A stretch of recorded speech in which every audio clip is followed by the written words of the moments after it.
Crooked Leg here, and welcome to the Kansas City War Room. As you can see right now, we have the Global War 1936 set up in preparation for the upcoming game, Operation Barbarossa.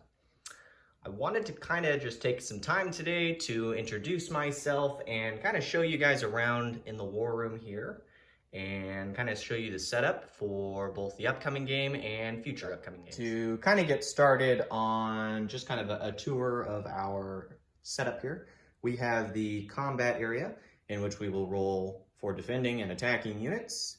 We have our handy dandy little dice bin here, the fancy little picture in there. We'll use that to roll dice in. 1936 does use customary 12-sided dice. And yes, this is an ammo crate. Next, we do have chips and dice, as well as our production chart, which will be used for tracking each nation's production. We do use 12-sided die in addition to 6-sided die. The 12-sided die will be used for combat, which everyone already knows, as well as the 6-sided die, which will be used, of course, for convoy raiding and any other various combats. We also have, over here to our right, our research chart. It is the exact same research chart as the out-of-the-box version. The only difference is I remade it to look a little different.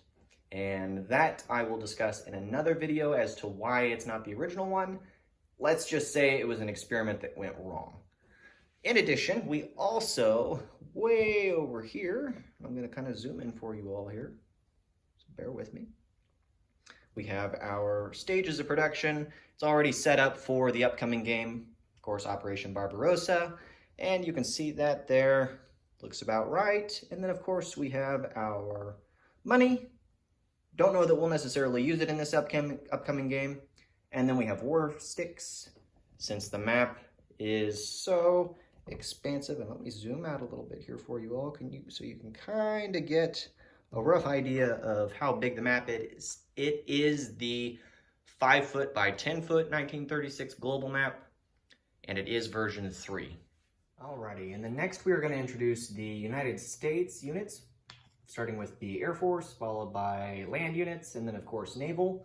So as you can see here, we have the United States fighter, followed by a tactical bomber, and then we have a medium bomber, and then of course the strategic bomber. And then in addition, we have the airborne transport and a seaplane. Don't know that either one will have a whole lot of activity for the US, but we've got them nevertheless.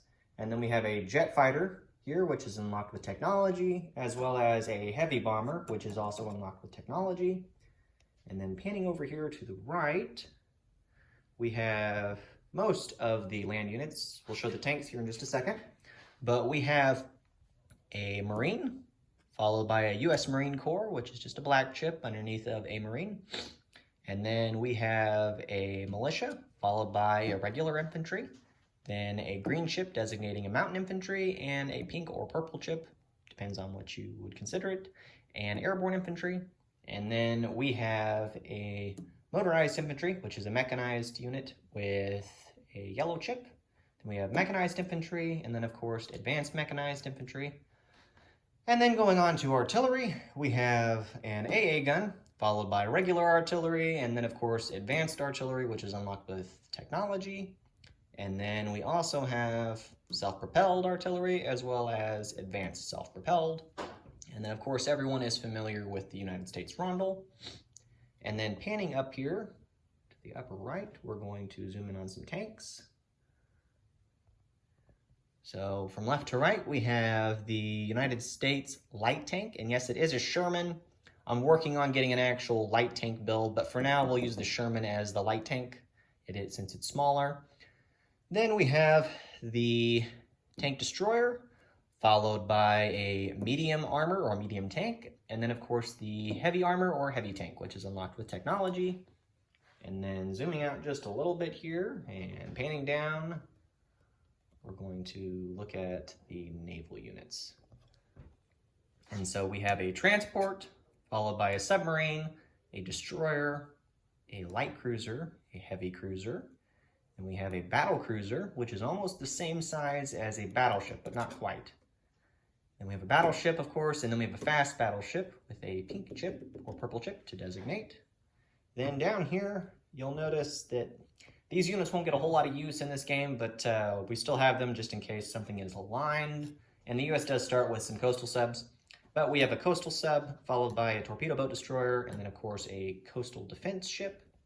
And then coming up here, we have a light carrier, which can carry 1 aircraft, and then of course a regular just aircraft carrier or fleet carrier, which carries 2. And then these units here are the units that are naval and are unlocked with technology. So starting from the bottom up to the top, we have the advanced submarine, followed by attack transports, heavy battleships, and then of course heavy fleet carriers or heavy carriers. And those are the United States units that will be used in both the upcoming game and in future games. Alrighty, to finally wrap up today's session, I would like to thank everyone for taking the time to watch this video. I'd like to give a shout out to Historical Board Games for making this amazing game. It will absolutely consume your lives, but that's okay because it's an awesome game. I'd also like to encourage anyone out there who is interested in getting started or jumping into 1936 to check out Historical Board Games as well as General Hand Grenade. He has a lot of great content out there on YouTube and has some amazing videos that do walkthroughs and show you how to get started, whether you're working with a budget or just looking to dip your toes in the water. Pivoting here, we will be starting Operation Barbarossa hopefully within the next couple of days or weeks, possibly. The players involved with Operation Barbarossa will be Commander Pumpkin, we'll have Veteran, we'll also have Fighting Irish, and of course 5-star General, and then there will be myself, Crooked Leg. If you have any questions or comments or requests, please drop them in the comments below.